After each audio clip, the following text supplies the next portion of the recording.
Halo Sobat Cilik, anak-anak Indonesia yang sehat, cerdas, dan ceria. Senang sekali kakak bisa bertemu dengan kalian di video terbaru channel Cinta Kimia ini. Di video ini, kakak akan memberikan informasi menarik tentang salah satu tanaman unik yang mulai marak dibudidayakan di negara kita.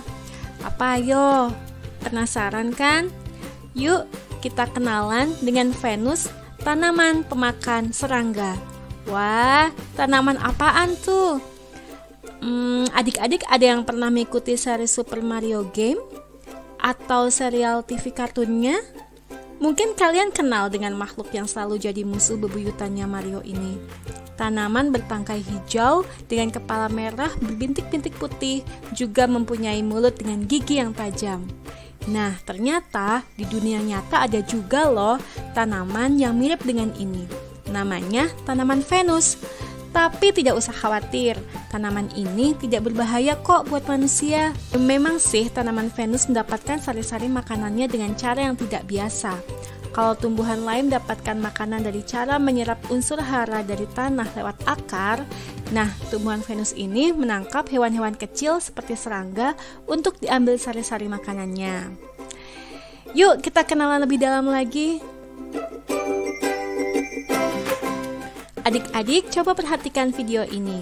Ini adalah tanaman Venus dalam dunia nyata. Tapi lihat tuh, ada serangga menempel. Sepertinya dia mau cari makanan.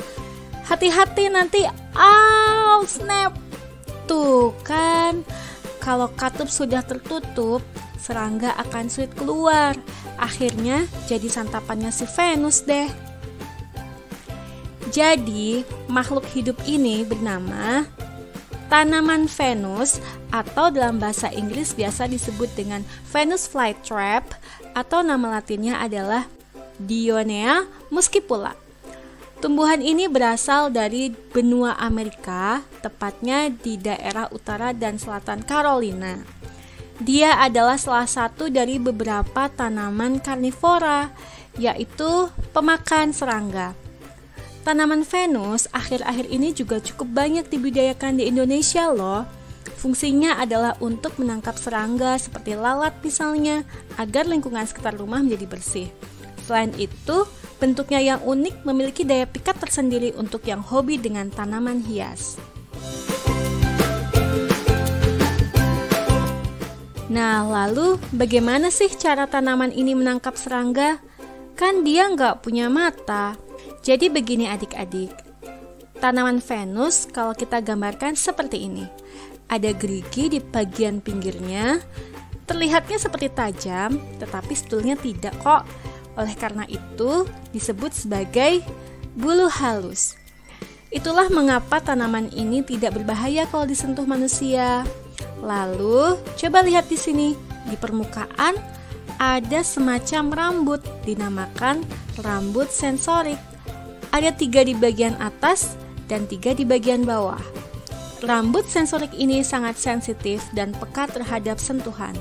Jadi ketika ada sesuatu yang menyentuh rambut itu, akan ada sinyal untuk segera menutup katup. Dibekali dengan warna yang cerah dan juga aroma buah dan bunga yang merupakan senyawa organik yang mudah menguap, baik dari kelompok senyawa terpena, benzenoid, ataupun alifatik, sudah pasti akan menarik siapapun serangga yang lewat. Dan ketika serangga sudah menghampiri dan menyentuh rambut sensorik, apa yang terjadi? Tidak sampai 30 detik serangga menempel, katupnya langsung tertutup. Katup ini kalau sekali saja sudah tertutup, otomatis terkunci. Kenapa bisa begitu?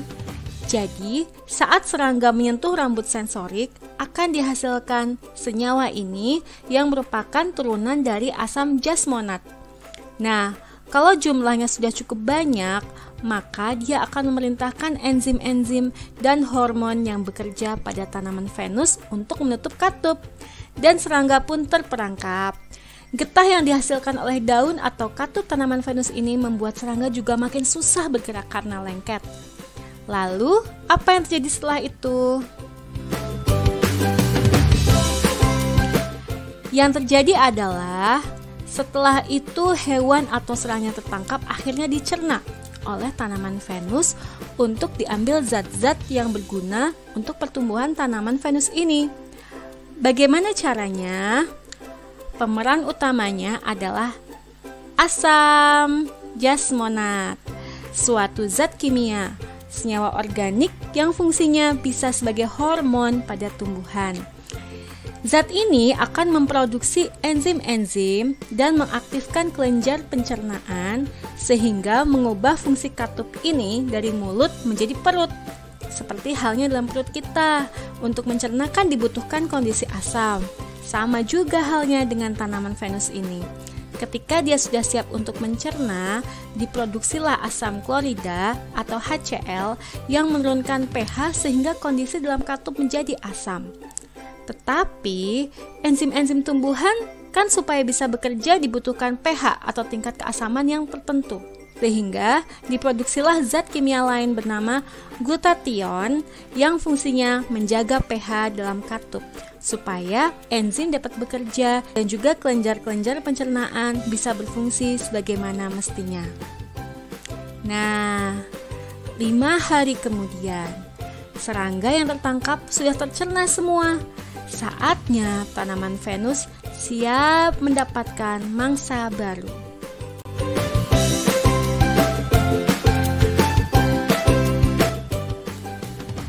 Adik-adik, sebetulnya apa sih yang diambil dari hewan yang tertangkap? Jawabannya adalah asam amino yang merupakan hasil penguraian protein yang terdapat pada tubuh hewan.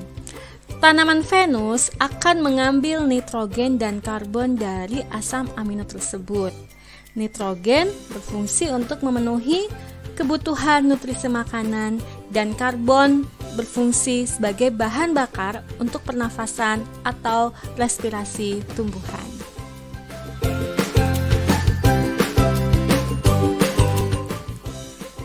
Itulah adik-adik cerita tentang tanaman Venus yang suka makan serangga. Menarik bukan? Nah, seperti biasa, kalau adik-adik ada usulan untuk pembahasan selanjutnya, silakan isi di kolom komentar. Terima kasih sudah mendengarkan video ini. Yuk, klik subscribe, like, dan share agar lebih banyak lagi teman-teman yang bisa mengambil manfaat dari video ini. Sampai jumpa lagi adik-adik.